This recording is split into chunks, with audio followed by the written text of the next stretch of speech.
How concerned should the Dolphins be that Tua has already gotten hurt?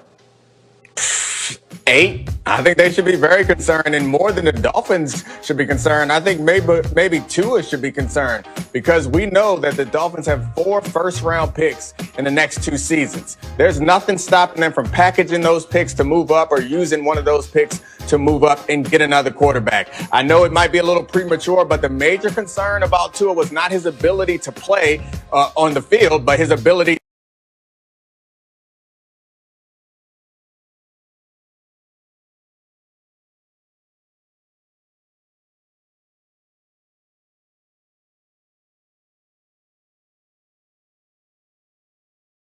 to stay on the field. And already early in his career, he's already had an injury that sidelined him for at least 1 game. I think that concern should be real down in Miami. Okay, I like it. Next question. After the Las Vegas Raiders got absolutely flattened by Atlanta this past weekend, it is simply this: the Raiders, pretenders or contenders? I mean, they're pretenders. That offense is impressive, but the defense is so bad. They're giving up points on half of their drives, which means they turn opposing offenses to the best offense in the league. That is unacceptable. That's pretty bad. I know we've talked about how bad defenses have been around the league throughout the entire league, but the Raiders, they seem to be kind of rounding into the worst possible example of that. And they can score a lot of points with Henry Ruggs, and Carr is kind of inconsistent, but when he's on, they're good. Josh Jacobs is a great running back. It seems like they've made all the right moves on one side of the ball and all the wrong moves on the other side of the ball. So you can't be a contender if you can't stop anybody 50% of the time. Yeah, that's a great note that you saw from Hembo there. That is actually the worst percentage in recorded history. All right, last one, Dominique.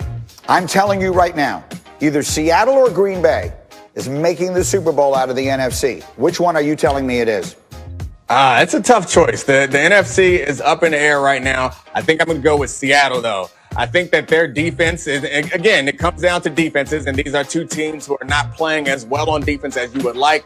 But Seattle seemed to show up last weekend. They're getting Griffin, or they got Griffin back. They should be getting Dunbar back, the other corner. Dunlap has been able to improve their pass rushing ability, so I think that their defense is getting better. There's no problems on the offensive side of the ball for either of these teams. They're going to be able to score points. The question is, who do you trust to be able to get a stop when they need it? And it's hard to trust either team, honestly, but I like the Seahawks a little bit more. And I think the Packers' inability to stop the run is going to be incredibly concerning in the playoffs. Obviously, 2 teams where legendary quarterbacks are trying to overcome what have been less than below average defenses. Speaking of legendary quarterbacks, let's move it on to Tampa Bay and Tampa, Tom.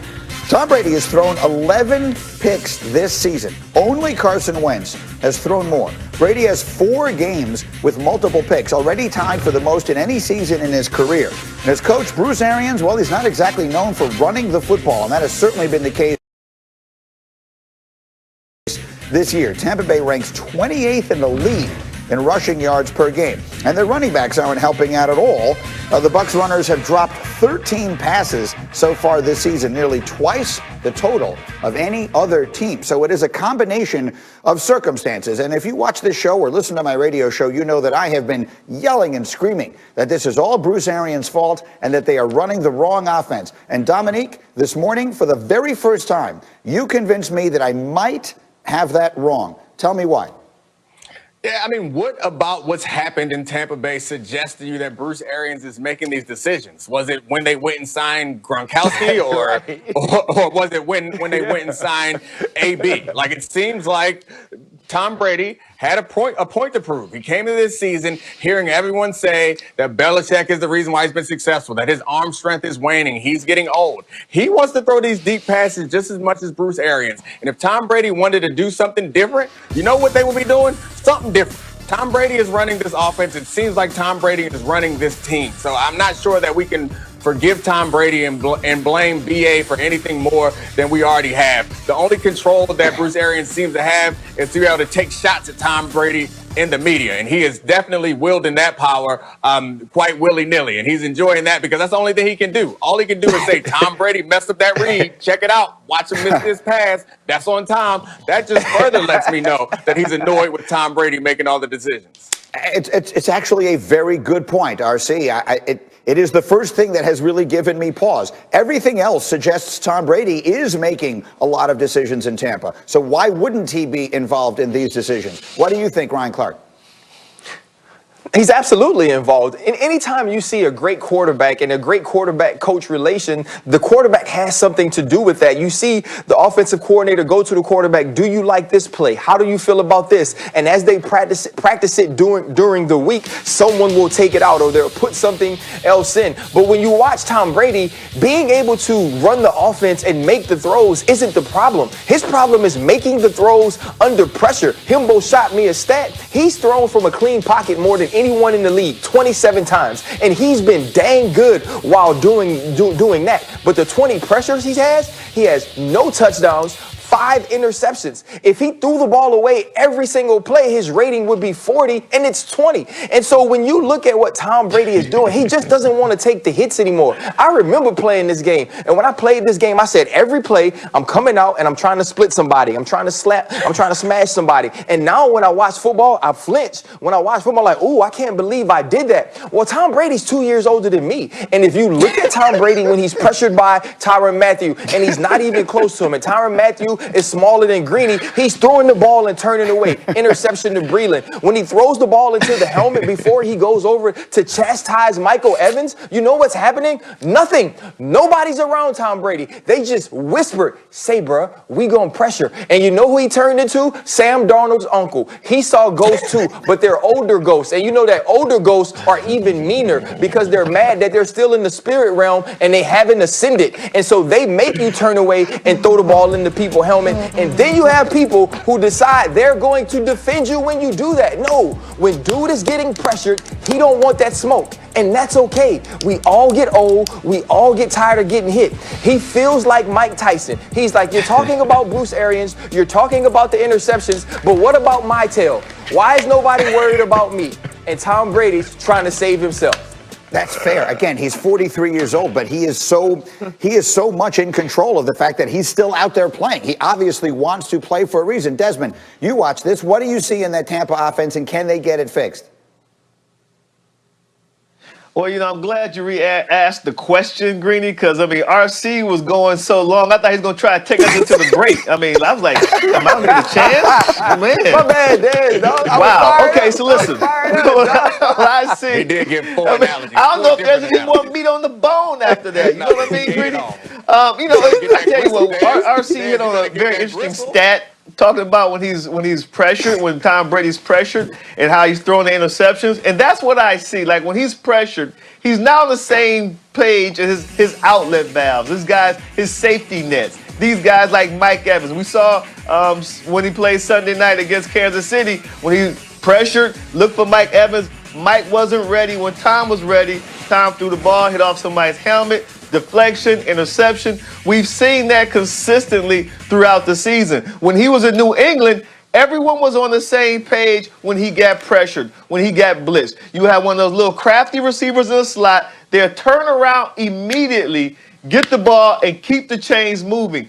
He doesn't have that He doesn't have that right now, and that's what's really hurting Tom Brady. So until he can get on the same page with receivers down in Tampa, especially when he's pressured, especially when he's blitzed, they're going to have big problems. There's no doubt in my mind that he's a part of the game plan. But that's all out the window when you have to go out there and the bullets are live, when they're coming from left and right, and your receiver has to see it, and he has to turn around immediately. He's part of the game plan, but the blitzing, they got to get that down, and he has to get on the same page with his receivers, his hot receivers. All right, everybody on the clock. At the end of the day, maybe what we figured out here is they need this bye week, which they have right now, and maybe they figure a few things out. Meanwhile, speaking of troubles at quarterback, this was an entirely different level, obviously, in Denver, where the Broncos played with Kendall Hinton, a wide receiver from the practice squad, at quarterback this past week in a 31-3 loss to the Saints. He finished 1 of 9, throwing for 13 yards and 2 picks. The Broncos had no offense. They had no chance. You know what happened. All their quarterbacks couldn't play because of COVID protocols.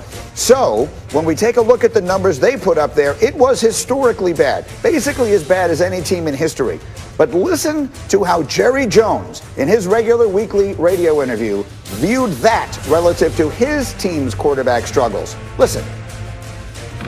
You take risks when you put all the quarterbacks in the same room. If you're worried about those things, you can spread them out a little bit. You can save one. I don't know that that Denver had any more of a challenge than we've had with DiNucci.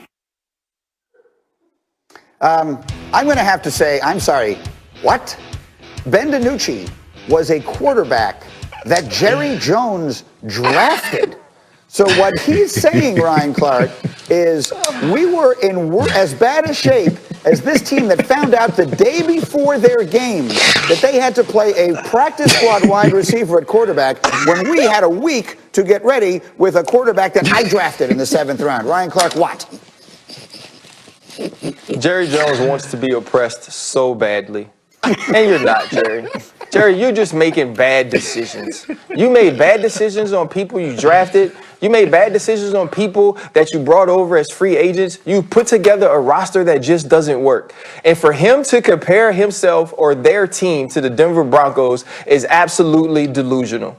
If there ever was a time where they wanted to say, you know what, he may not have the capacity to run this team, this is your chance, Stephen Jones. Take it to the court. Graziano, 15 seconds. Your thoughts? I just pictured poor Ben DiNucci in his car running errands, listening to the radio, and gets blindsided by this. Like, I got drafted by the Cowboys. I feel good about that. Now it turns out I'm no better than a practice squad wide receiver. I just felt bad for Ben. I don't go back into work. I'm Ben. I'm done.